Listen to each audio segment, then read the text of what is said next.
बेहद स्वागत आप सभी का। उत्तराखंड का ये खास बुलेटिन देखना शुरू कर चुके हैं आप। मैं आपके साथ अब्दुल नबी हसन। उत्तराखंड की अहम खबरों पर डालते हैं अब विस्तार से नजर। खबर देहरादून से है, जहां पर मुख्यमंत्री पुष्कर सिंह धामी ने मुख्यमंत्री आवास में उच्च अधिकारियों को दिशा निर्देश दिए हैं और कहा है कि भ्रष्टाचार के खिलाफ निरंतर अभियान चलाया जाए।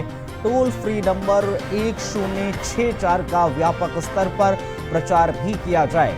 मुख्यमंत्री ने धर्मांतरण से संबंधित मामलों में कार्रवाई की विस्तृत रिपोर्ट प्रस्तुत करने के निर्देश दिए हैं। उन्होंने कहा है कि सभी जनपदों में सत्यापन अभियान लगातार जारी रखने के साथ ही संदिग्ध गतिविधि और व्यक्ति की जानकारी मिलने पर तत्काल और सख्त कार्रवाई सुनिश्चित की जाए। मुख्यमंत्री ने अधिकारियों को सख्त निर्देश दिए हैं कि आधार कार्ड और अन्य सरकारी दस्तावेजों को बनाते समय उनका सही प्रकार से सत्यापन किया जाए।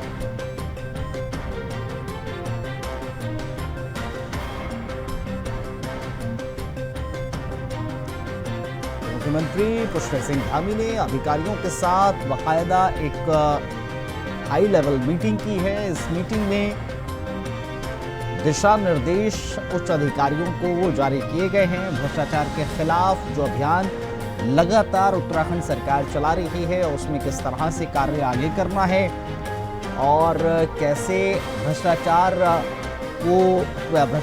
पर लगाम लगानी है, उस बाबत भी इसमें बातचीत हुई है मीटिंग में।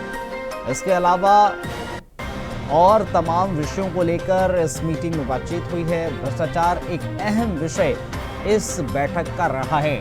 संदिग्ध गतिविधि करने वालों के खिलाफ कार्रवाई के भी दिशा निर्देश जारी मुख्यमंत्री की तरफ से किए गए हैं। इस बैठक में पुलिस प्रशासन के आला अधिकारी भी शामिल रहे हैं। उच्च अधिकारी दरअसल इस बैठक का हिस्सा थे। इस बैठक में मुख्यमंत्री पुष्कर सिंह धामी ने अध्यक्षता की और कहा कि जो भ्रष्टाचार लगातार देखने को मिलता है, उस पर लगाम लगाने के लिए हमें कार्य करना है और निरंतर कार्य किया जा रहा है। जो भी किसी को भी किसी भी तरह की संदिग्ध गतिविधियां नजर आती हैं, उस पर भी तुरंत तत्काल प्रभाव से कार्रवाई की जाए। तमाम विषयों को लेकर आज ये महत्वपूर्ण बैठक हुई है। उच्च अधिकारियों के साथ मुख्यमंत्री पुष्कर सिंह धामी ने ये मीटिंग की।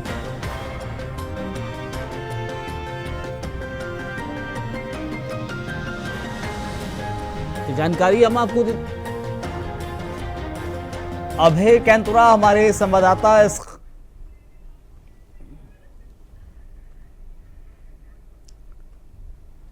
हमारे साथ इस खबर पर और ज्यादा जानकारी हम लेंगे हमारे चैनल हेड अवनीश प्रेम जी से।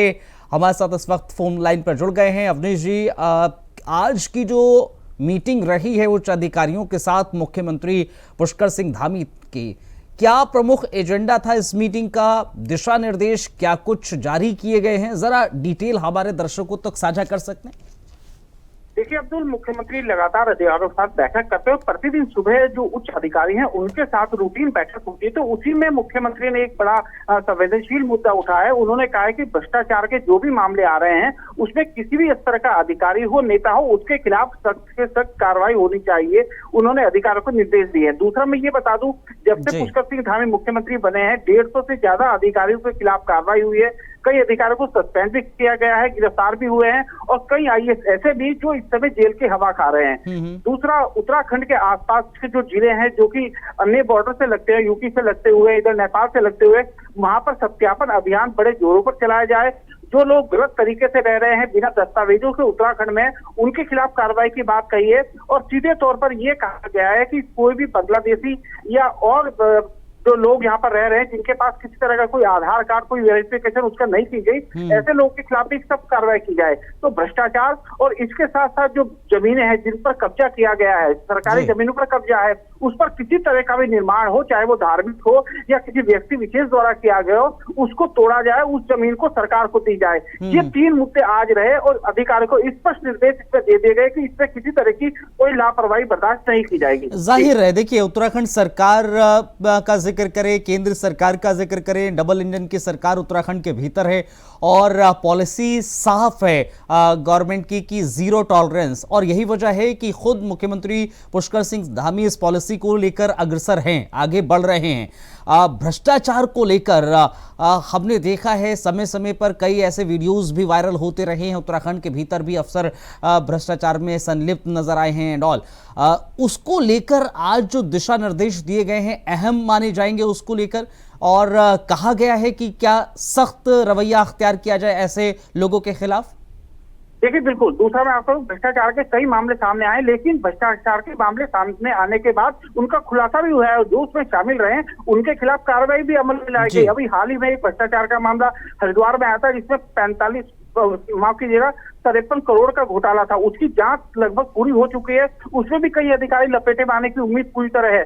तो मुख्यमंत्री गंभीर है और भ्रष्टाचार के तमाम मामले को लेकर वो अधिकारियों को निर्देश देते रहे हैं। अलग से टीम इसके लिए बनाई गई है, हर जिले में SIT है कि अगर कोई जमीन संबंधित मामले आ रहे हैं तो वो भी उसको देखे जाएंगे। लेकिन 3 मुद्दे हैं जो आज मीटिंग में रहे। भ्रष्टाचार किसी कीमत पर बर्दाश्त नहीं किया जाएगा, जो भी अधिकारी नेता उसमें इन्वॉल्व होगा उसके खिलाफ कार्रवाई की जाएगी, सरकारी जमीन को अतिक्रमण से मुक्त कराया जाएगा, और प्रदेश के अंदर जो भी जिले लगती हुई सीमाएं हैं हर जगह पर एक तरह से सत्यापन अभियान पुलिस चलाएगी, और जो लोग भी गलत तरीके से हैं उनको उत्तराखंड से बाहर किया जाएगा। और अवैध बांग्लादेशियों को लेकर तो वैसे भी उत्तराखंड की सरकार और खुद मुख्यमंत्री पुष्कर सिंह धामी बेहद एक्टिव नजर आते हैं। लगातार ऐसे कार्य चल भी रहे हैं सत्यापन को लेकर और चिन्हित किया भी जा रहा है, उसी कड़ी को ही आगे बढ़ाया जाएगा।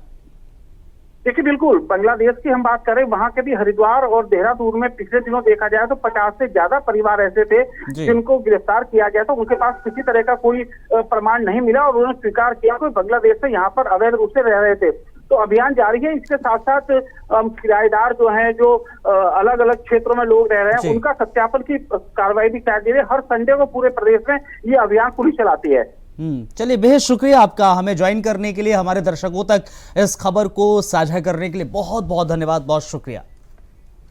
बढ़ते हैं आगे। सिख श्रद्धालुओं के पवित्र तीर्थ स्थल हेमकुंड साहिब के कपाट 25 मई 2025 को श्रद्धालुओं के लिए खोल दिए जाएंगे। इसकी तैयारियों को लेकर 22 मई यानी कि आज ऋषिकेश के गुरुद्वारा श्री हेमकुंड साहिब लक्ष्मण झूला रोड से पंज प्यारों की अगुवाई में पहला जत्था पवित्र यात्रा के लिए रवाना हुआ।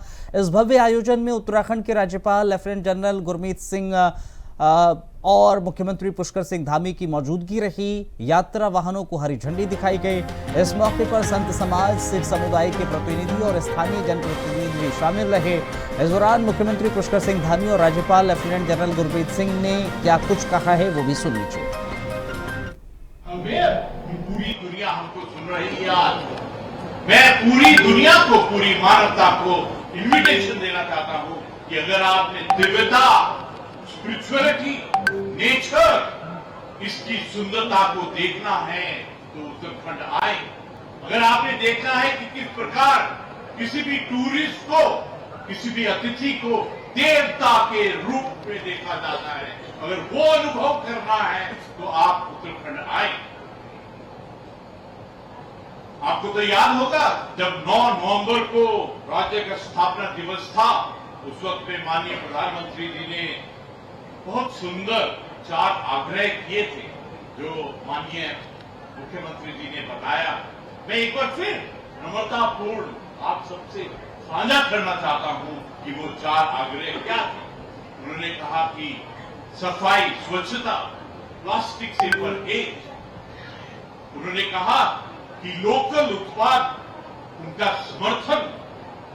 उन्होंने तो इस लेवल तक कहा कि आप जो भी पैसा स्पेंड करेंगे उसमें से 5% ज्यादा आप हॉर्टिकल्चर और लोकल प्रोडक्ट्स के लिए आप खर्च करेंगे, ताकि जो भी आपके आगमन के लिए, आपके केयर के लिए, आपकी व्यवस्था के लिए करते हैं, आप उनको एनकरेजमेंट करेंगे। उन्होंने ये भी कहा, जो मैंने अभी, कि यातायात नियमों का पालन कीजिए ताकि ये पूरे तीर्थ यात्री टूरिज्म एक बहुत ही अच्छी तरीके से संचालित तंत्र वाला क्षेत्र है, जिसकी प्राकृतिक सुंदरता और जैव विविधता को सुरक्षित रखना भी हम सबका परम कर्तव्य है। इसी उद्देश्य से हमारी सरकार ने इस वर्ष भी चारधाम यात्रा और हेमकुंड साहिब यात्रा को प्लास्टिक मुक्त यात्रा बनाने का संकल्प लिया है। और मैं आज इस अवसर पर सभी देश दुनिया से आने वाले श्रद्धालुओं से, दर्शनार्थ करने वाले लोगों से, चारधाम यात्रा, हेमकुंड साहब की यात्रा आने वाले लोगों से, सभी से मैं अनुरोध करूंगा कि जो यात्रा के हमारे नियम हैं, जो हमारे पूर्वजों ने बनाए हैं, जो हमें यात्रा करने के पश्चात प्राप्त होते हैं, पुण्य के हम भागी बनते हैं, तो जो यात्रा के नियम हैं, उन नियमों का हम अवश्य पालन करें। हमने संपूर्ण यात्रा मार्ग पर जगह जगह पर कूड़ेदान स्थापित करने के साथ ही सभी यात्री वाहनों के लिए ये निर्देश दिए हैं कि वो अपने वाहन के भीतर कूड़ादान की व्यवस्था रखें, जिससे जगह जगह कचरा नहीं फैलेगा और हमारी देवभूमि की पवित्रता और प्राकृतिक सौंदर्य भी बना रहेगा। मैं श्रद्धालुओं से अनुरोध करता हूं कि इस संकल्प में वो सहभागी बने। प्रकृति भी भगवान का स्वरूप है, उसकी रक्षा करना और भक्ति का ही सच बताऊं तो एक रूप है। भाइयों बहनों, हमारी सरकार विकास भी और विरासत भी, इस मूल मंत्र के साथ जहां एक ओर हमारी समृद्ध सांस्कृतिक विरासत के संरक्षण और संवर्धन की दिशा में निरंतर काम कर रही है, वहीं देवभूमि की पवित्रता को बनाए रखने के लिए, राज्य की डेमोग्राफी को सुरक्षित रखने के लिए भी प्रतिबद्ध होकर निरंतर काम कर रही है। हमने प्रदेश के अंदर लैंड जिहाद, लव जिहाद और थूक जिहाद जैसी जो घृणित मानसिकताएं हैं, उनके खिलाफ कड़ी कार्रवाई करने के साथ ही प्रदेश के अंदर सख्त दंगारोधी कानून और सख्त धर्मांतरण विरोधी कानून भी लागू किया है। इसके साथ ही हमने प्रदेश में एक सख्त भू कानून भी लागू कर दिया है, जिससे राज्य के मूल स्वरूप से छेड़छाड़ करने वालों के खिलाफ कड़ी कार्रवाई सुनिश्चित की जा सके। इतना ही नहीं, हमने राज्य में सबसे पहले देश में समान नागरिक संहिता का कानून लागू करके सभी नागरिकों के लिए एक समान कानून सुनिश्चित करने का ऐतिहासिक निर्णय भी लिया है। अब बहुत सारे जो हमारे राज्य के लोग देश दुनिया की यात्रा करते हैं, दूसरे देशों की यात्रा करते हैं, उनको अपने मैरिज सर्टिफिकेट वगैरह अलग से दिखाने पड़ते थे। हमने इसमें आनंद कारज मैरिज एक्ट को भी सम्मिलित पहले ही कर दिया था। भाइयों बहनों, इनकी समस्याओं को देखते हुए भाइयों बहनों, आप सभी को इस यात्रा के दौरान बहुत सारे हमारे कई बहादुर सैनिक भी रास्तों में मिलेंगे, उनसे मिलने का अवसर आपको मिलेगा, क्योंकि इस पावन यात्रा को सुगम बनाने के लिए, सुरक्षित बनाने के लिए उनका बहुत महत्वपूर्ण योगदान रहता है। जैसा कि हम सभी जानते हैं कि अभी पहलगाम में हुई आतंकी घटना के बाद हमारी सेनाओं ने उन आतंकवादियों को, पाकिस्तान जो पोषित और पल्लवित करने वाला, आतंकवाद को पोषित करने वाला, संरक्षित करने वाला, उसको करारा जवाब देते हुए ऑपरेशन सिंदूर को सफलतापूर्वक अंजाम दिया है, जो एक ऐतिहासिक कालखंड हमारी सेनाओं ने हम सब के लिए एक इतिहास बनाया है। इस बुलेटिन में रुकेंगे एक छोटे से ब्रेक के लिए, बने रहिए आप हमारे साथ। चलिए, ब्रेक के बाद बहुत स्वागत आप सभी का। कुछ और अहम खबरों पर डालते हैं नजर। शासकीय आवास पर प्रातःकालीन बैठक के दौरान अधिकारियों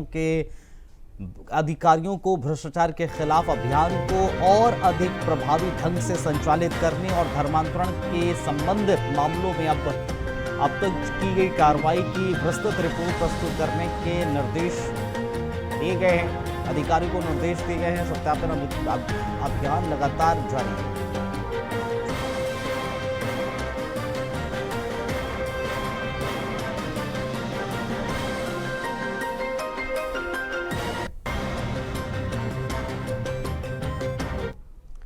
खबर हल्द्वानी से है, जहां पर भनभूलपुरा क्षेत्र में अतिक्रमण और संदिग्ध गतिविधियों पर शिकंजा कसने के लिए पुलिस और प्रशासन ने संयुक्त अभियान चलाया। दरअसल एसपी सिटी प्रकाश चंद्र के नेतृत्व में भारी पुलिस बल और एसएसबी की टीम मौके पर पहुंची। टीम ने इलाके के सस्ती होटल्स और मुसाफिर खानों की गहन चेकिंग की। एसपी सिटी ने बताया कि पूरे हल्द्वानी शहर में इस वक्त व्यापक स्तर पर सत्यापन अभियान चलाया जा रहा है, जिसमें जानकारी के मुताबिक भनभूलपुरा के होटल्स और मुसाफिर खानों में 15 दिन से कई संदिग्ध लोग 1 महीने तक के लिए किराए पर रुक रहे हैं। जिनकी कोई ठोस पहचान भी नहीं है। इस अभियान के दौरान कुछ लोग पश्चिम बंगाल की आईडी के साथ भी पाए गए हैं, जिनकी जांच की जा रही है। वहीं प्रशासन की माने तो ये कार्रवाई आगे भी लगातार जारी रहेगी। बिना सत्यापन के रहने वाले लोगों के खिलाफ सख्त कार्रवाई की जाएगी। देखिए, कल रात हमने बनबुलपुरा लाइन नंबर 8 में अभियान चलाया था सत्यापन, जिसमें कि 67 लोगों के पास वैध आईडी नहीं थी, जिनको थाने बुलाया था, जिनमें 17 लोगों के खिलाफ चालानी कार्रवाई भी की गई है। इसमें कुछ लोग पश्चिम बंगाल कोलकाता के आईडी भी लिए हुए थे, उनसे भी पूछताछ की गई, उनका भी ब्यौरा रखा गया है। साथ ही हमने कल कुछ होटल और मुसाफिर खाने में भी को भी चेक किया, जिसमें से कुछ लोग लंबे समय से रह रहे हैं।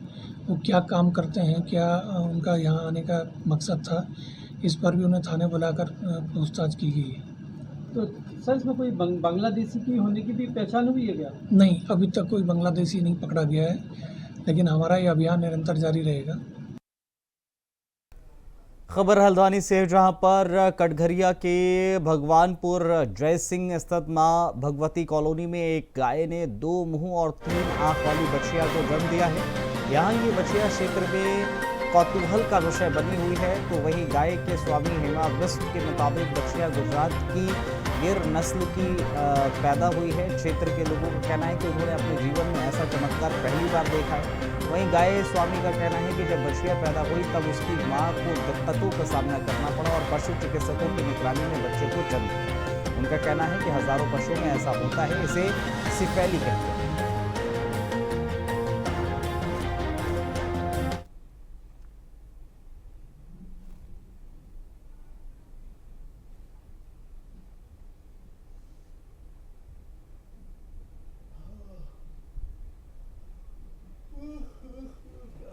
हरिद्वार के रोशनबाद स्थित वंदना कटारिया स्पोर्ट स्टेडियम का नाम बदलकर योग स्थली खेल परिसर रखे जाने को लेकर सरकार के फैसले पर विवाद हो गया है। इस निर्णय के खिलाफ कांग्रेस ने हरिद्वार में जोरदार प्रदर्शन किया। कार्यकर्ताओं ने इसे महिला खिलाड़ियों के सम्मान के खिलाफ बताते हुए राज्य सरकार को जमकर निशाना साधा। ओलंपिक खिलाड़ी वंदना कटारिया उत्तराखंड की गौरवशाली बेटी है, जिन्होंने टोक्यो ओलंपिक 2021 में शानदार प्रदर्शन किया था। उनके सम्मान में स्टेडियम का नामकरण किया गया था, जिसे अब हटाया गया है। कांग्रेस का आरोप है कि यह निर्णय महिला विरोधी मानसिकता को दर्शाता है। खिलाड़ियों के योगदान का अपमान इसको कहा जा रहा है।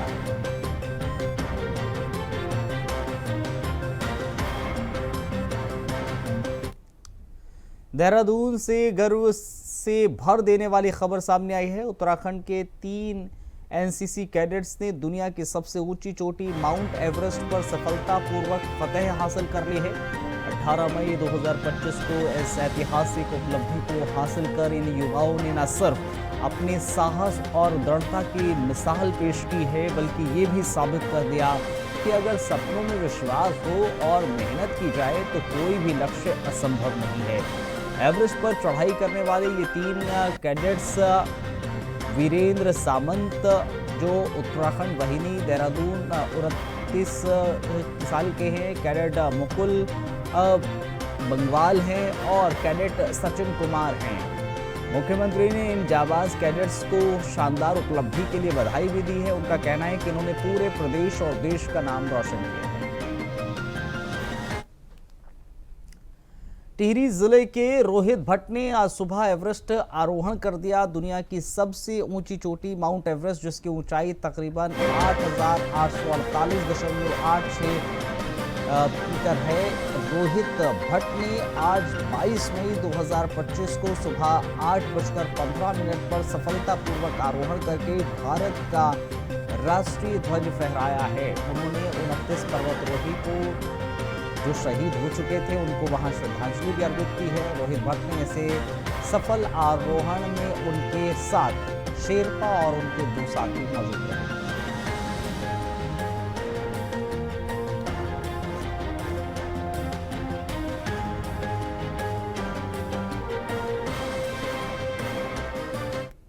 खबर रुड़की से है, जहां पर कोतवाली क्षेत्र के इमली रोड पर बुधवार दोपहर करीब 3 बजे 2 पक्षों के बीच किसी बात को लेकर खूनी संघर्ष हो गया। विवाद इतना बढ़ गया कि दोनों पक्षों के एक दूसरे पर लाठी डंडों से हमला कर दिया, जिसमें 4 लोग गंभीर रूप से घायल हो गए।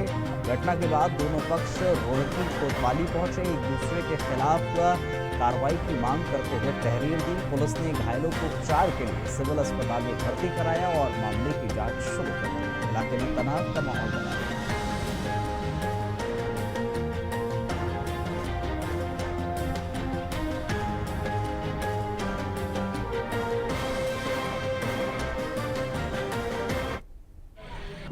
खाई बाटी करता है महल्ले के अंदर, और सर उसका भाई है स्मैक बेचता है सोनी, वो महल्ले में स्मैक बेच रहा था। मेरी बहन वहाँ रहती है, तो मेरी बहन ने समझाया, लड़के उसके पास आए थे स्मैक लेने कि यहाँ भीड़ ना लगा। उसने मेरी बहन के रपट मारा, बस बदले में मैं घर गया, घर में घुस के बदतमीजी की गई मेरे साथ। मैं बदले में जब उसे समझा रहा, उनने मेरे सिर में रोड मारी, हक करी ना धक करी। फिर मेरा भाई आया, ये इसके सिर में भी सबने। सोनू पत्रकार ताबीज, सोनू पत्रकार है जी सर, मौके पे मौजूद था। झगड़ा करवाया हुआ उसका है, सलीम गंजी है, और जी सोनी है, सन्नी है, ताबीज है, अमजद है, ये सारे थे सर। मौके पे मौजूद था। और सर इन्होंने सबने 15-20 जनों ने मिलकर हमला किया गया महल्ले के अंदर। इसमें बेचते हैं, सिर्फ मेरा विरोध यही है कि ऐसा क्यों करते हैं लोग। मैंने अपने भाई को मदद के लिए बुलाया था। उधम सिंह नगर के जसपुर कोतवाली क्षेत्र में चोरों के हौसले बुलंद हैं। जसपुर स्थित महिंद्रा फाइनेंस के ऑफिस के पास में एक चोर ने बाइक चोरी की घटना को अंजाम दिया। कल शाम बाइक पर उसने हाथ साफ कर दिया। चोर सीसीटीवी में कैद हो गया है। पूरी वीडियो आप भी देख सकते हैं।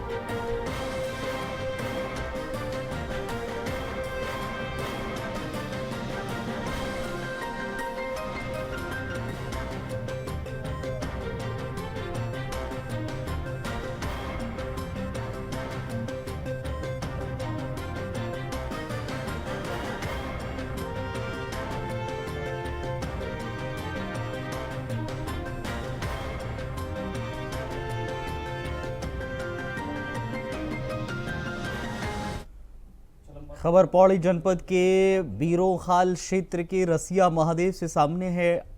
यहां भारी बारिश के चलते इलाके में अफरा तफरी मच गई। खटगढ़ क्षेत्र में अचानक नदी का जलस्तर तेजी से बढ़ गया, जिससे नदी किनारे बसे लोगों में दहशत फैल गई। स्थिति को देखते हुए प्रशासन ने अलर्ट जारी करते हुए नदी किनारे रह रहे लोगों को तुरंत सुरक्षित स्थानों पर जाने की चेतावनी दी। राहत की बात यह है कि अब तक किसी तरह के जानमाल का नुकसान की खबर नहीं है, लेकिन प्रशासन पूरी तरीके से सतर्क है।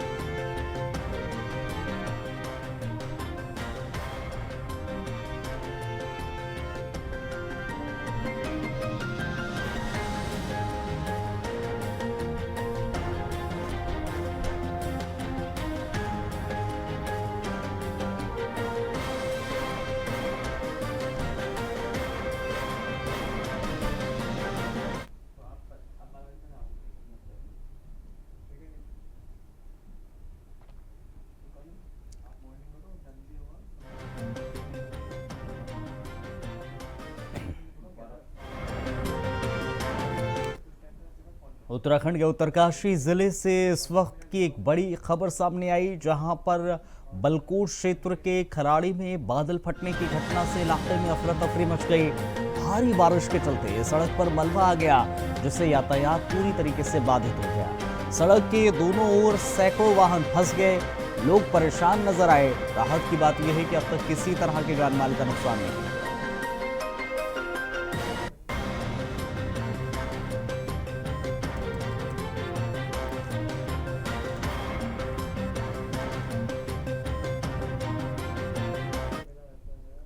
इधर पौड़ी में बुधवार की शाम जारी बारिश ने तबाही का मंजर पैदा कर दिया।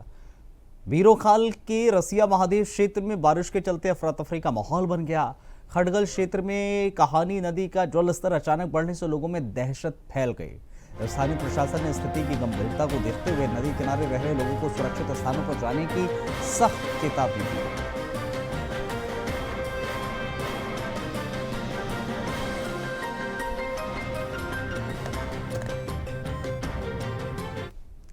चलिए इस बुलेटिन में फिलहाल इतना ही, इजाजत दीजिए, नमस्कार।